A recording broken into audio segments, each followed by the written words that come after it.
Salad's MMA sucks. And he's gay.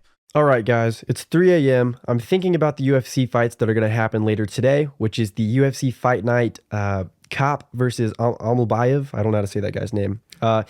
Anyway, there is a problem here, and I think it's being overlooked because it doesn't make sense to me. The problem is Charles Johnson being disrespected in a variety of ways. I have a couple different points. I'm going to start from the bottom. I'm going to start from the start and just go to the finish. I got a bunch of points to list off. Charles Johnson, Energy Johnson. This guy's being disrespected. Let's get into it. Charles Johnson comes into the UFC with an 11-2 record against nobody really noticeable, just regional wins.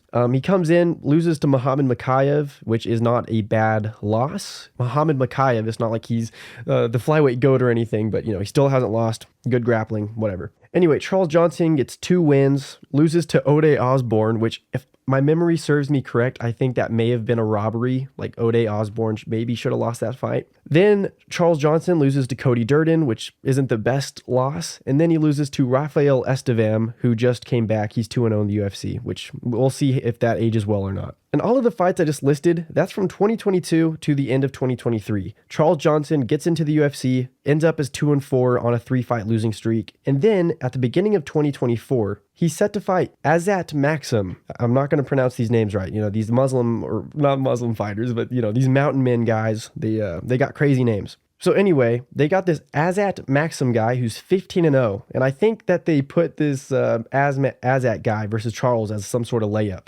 But somehow Charles Johnson ends up styling on this mountain man guy for 3 whole rounds. So then he breaks the losing streak. Then he goes up to fight Jake Hadley, who's not the most promising fighter, but that's a good win. And then he knocks out Joshua Van, which is very impressive because a lot of people call Joshua Van this knockout machine, this, future flyweight champion, this and that. And so by the time he beat Joshua Van, which was in the middle of 2024, I expected Charles Johnson to get like a top 10 opponent. You know what I mean? Even though he had the 3-fight losing streak, he flipped that upside down and he's on a 3-fight winning streak with the knockout over a very good fighter. But at the end of 2024, they give him Sumadurgi, who is like he's not even in the rankings. He's a lower ranked flyweight. To give you an idea of not how bad Sumadurgi is, but this guy got knocked out by Matt Schnell. So I don't know what they were trying to do with this matchmaking. So Charles Johnson, he beats him unexpectedly. And now Charles Johnson is on a 4-fight win streak in 2024. The 3-fight losing streak, it's behind him. That happened 2 years ago. He's now on a 4-fight winning streak with a knockout over a good fighter.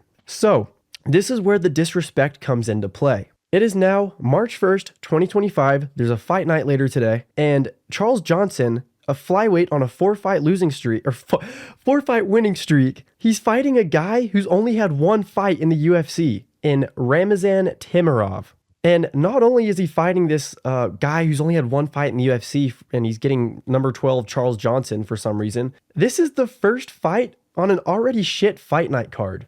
Like let me see the fucking fight card today. Yeah, like the main card for this fight night, Danny Barlow versus Sam Patterson. Okay, Danny Barlow, whatever, dude. Hyder Emil versus William Gomez. That's not a bad fight. Nasrat Kelvin Gastelum Jr. versus Esteban Ribovic. That's a good fight. Co-main event is Cody Brundage versus Julian Marquez. What are we doing? This is crazy. And then the main event is Manel Kape versus Asu Almabayev. Voice crack, Almabayev. So this fight night card, there's some cool names here and there, whatever. You have Austin Lane headlining the prelims. You have Andrea Lee, who's on a 5-fight losing streak, above Charles Johnson on this card. Do I need to say what Charles Johnson has done again? Charles Johnson, number 12 in the flyweight rankings, is on a 4-fight win streak with a knockout over Joshua Van. Is Joshua Van ranked higher than him? That would be crazy. Joshua Van's three ranks behind, so that's not bad. Okay, so the disrespect so far. Charles Johnson is getting a guy who's 1-0 in the UFC, who doesn't deserve a fight with Charles Johnson, and he's the first fight on an already shit fight night card. That's just disrespectful. Charles Johnson, he's not a lay and pray fighter. He's not one of these guys who just wins off of points. This guy goes out with a funny haircut and fucking styles on people. And if he's not styling on people, he's at least having close matchups with, or what am I saying? He has good fights. I haven't seen a boring Charles Johnson fight. I'm sure there's some out there, but I haven't seen it in the last fucking 8 fights he's had. And he's won almost all of those. He's won half of those. So anyway, on my notes, on my notes for why he's being disrespected, it says fighting against an inbred bum. Okay, so the guy Charles Johnson is going to be fighting is Ramazan Tamirov, who's actually a pretty exciting fighter. I would be pissed if he was getting matched up against a guy who like lays on people or pushes against the cage or whatever. Ramazan, he is exciting. He has a lot of finishes. Granted, I haven't seen what he's done outside the UFC. Well, I've seen some of those Ryzen fights. I've seen clips. I'm not watching Ryzen. It was impressive when he took out CJ Vergara in like 3 minutes because CJ, he's not the best fighter, but you know, most people I don't think can just take him out that fast. But Ramazan did that. So I'm expecting a fun fight between Charles and Ramazan. Like technically the matchmaking is fun. You're going to get a good fight out of this, but I don't think it's deserved. I mean, flyweight is already I want to say it's a shallow division. Like there is good names, but flyweight, we're at a problem where the champion has already fought most of the division. So it makes sense if Charles, you know, he should have gotten a top 5 fight. You know, he's already on a 4-fight winning streak in an already shallow division. And if Charles got the win this weekend, if he was fighting like a top 10, top 5 guy, we could see a new matchup for the champion. And I'm not saying Charles Johnson would beat Pantoja, but that would be fun. It would be a new matchup. And I think maybe I would want to see Charles Johnson versus Pantoja more than, you know, whatever rematch may happen or Kai Kara France. You know what I mean? So why this is happening, I think, Charles Johnson went on the MMA Guru Twitter Space podcast thing, and he pretty much said that the matchmakers, Hunter Campbell, may be punishing him for the losing streak that he had in 2023. Charles, why are they giving you this guy, bro? What about up the rankings after your win streak? I just think that McMahon is trying to make me work for shit after I had them 3 losses and them decisions and shit. So it is what it is. Just gotta kind of get back into good favor. And I already like kind of ruffle his feathers a little bit about y'all know like Alessandro Costa was like 2-2. I was 4-4 on a 2-fight win streak, and I had asked for the fight against Matt Schnell. He told me I wasn't ready, but I had just beat Jake Hadley, and he told me I wasn't ready, and then he gave it to Costa after getting finished, and then winning 1 fight, and he was 2-2, and I was 4-4, and I did more in 1.5 years than he did in his whole time he was here. So I was just like, it didn't make sense to me. I was pissed off. I was like, the politics of this shit don't make sense. And then, you know, since then I think I ruffled his feathers the wrong way. So I kind of just got to work my way back into a position. And nothing gonna be given to me, you know. Guys getting opportunities, I just gotta work for it. And you gotta go and take them, brother. You gotta go and take them. That's the spirit. Yeah.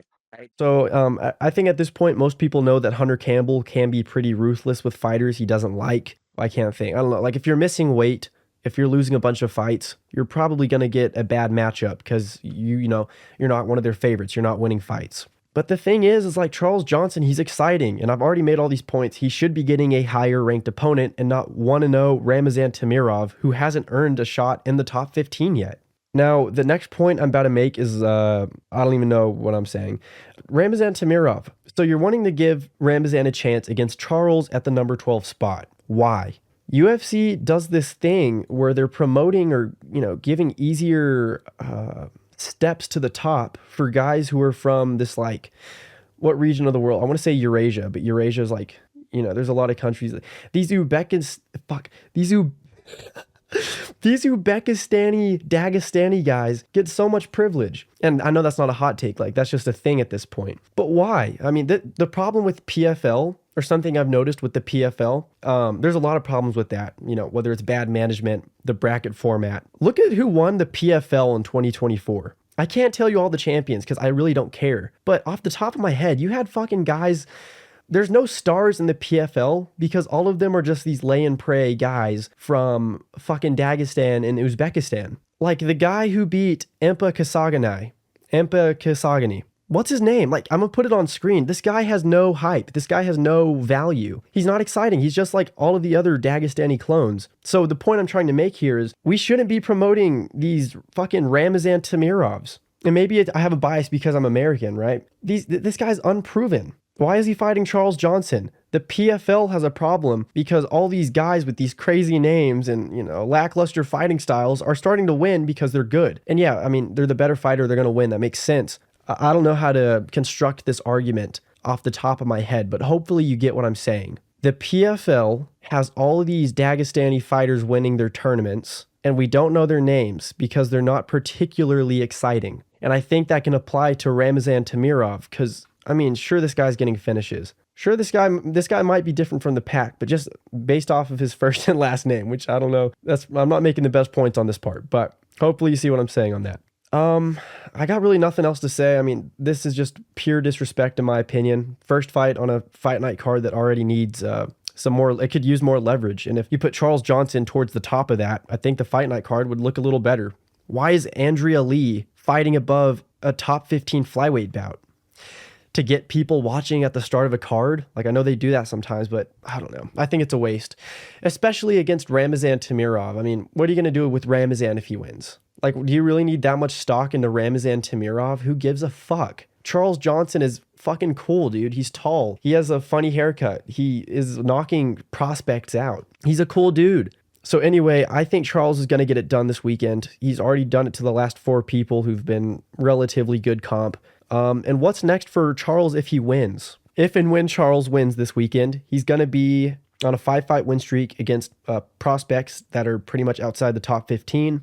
I would want to match him up with like a Tim Elliott just because that's like a fun fight. I mean, they kind of like replicate each other's styles, I think. Not exactly, but they're both these kind of unorthodox. Fucking, that would just be a fun fight, you know? If you know, you know. Charles Johnson, I would want to see him get like the loser of the main event, honestly. The loser of Manel Kape versus Almabayev. I think that's a good fight. And if you don't want to do that, yeah, I think loser of the main event fights Charles Johnson if and when he wins. I'm praying on Ramazan's downfall. I'm praying on this guy's downfall. I can't speak. I'm so mad. This guy doesn't fucking deserve it. Charles deserves better. Justice for Charles Johnson. Maybe it's because, I'm not going to say that. BLM month. It's not BLM month anymore. Or Black Pride month or fucking whatever it's called. Okay, I'm going to end the video there. This is my first video on the channel, guys. Subscribe. I'm going to get better at this. I'm not good at talking off the top of my head. Hope the fights go good. Bye. Okay.